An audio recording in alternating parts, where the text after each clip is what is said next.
سب سے زیادہ نیکمئی درود شریف ہے۔ انسانوں کے وسیع سمندر میں ہر آدمی ایک جزیرے کی طرح تنہا ہے۔ تم نے خدا کو دل سے نکالا، اس نے تمہارے اندر سے اطمینان کو نکال دیا۔ اب تمہیں امن امان نہیں ہے، سکون قلب نہیں ہے۔ خدا کی تمہارے ہاں گنجائش نہیں تو سکون قلب کی بھی تمہارے لیے گنجائش نہیں۔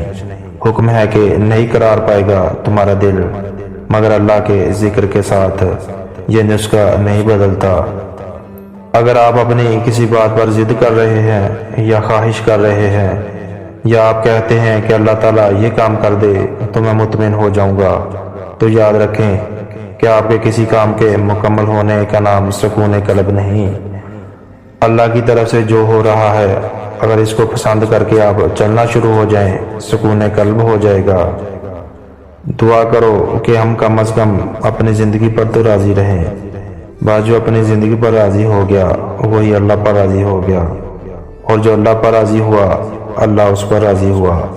جس انسان پر انسان راضی ہو گئے وہ رضا الہی پا گیا، جو انسانوں سے راضی رہا وہ راضی ہستی پا گیا۔ یہی راز ہے۔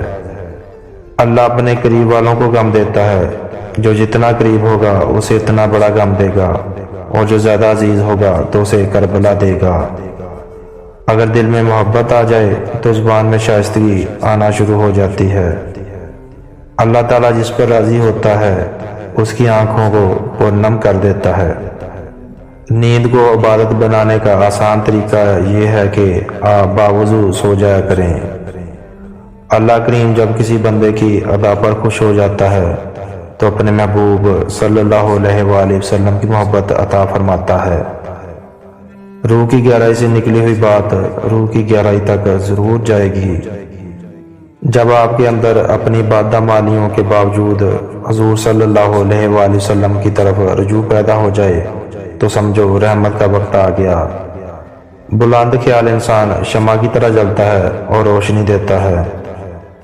بہترین کلام وہی ہے جس میں الفاظ کم اور معنی زیادہ ہوں۔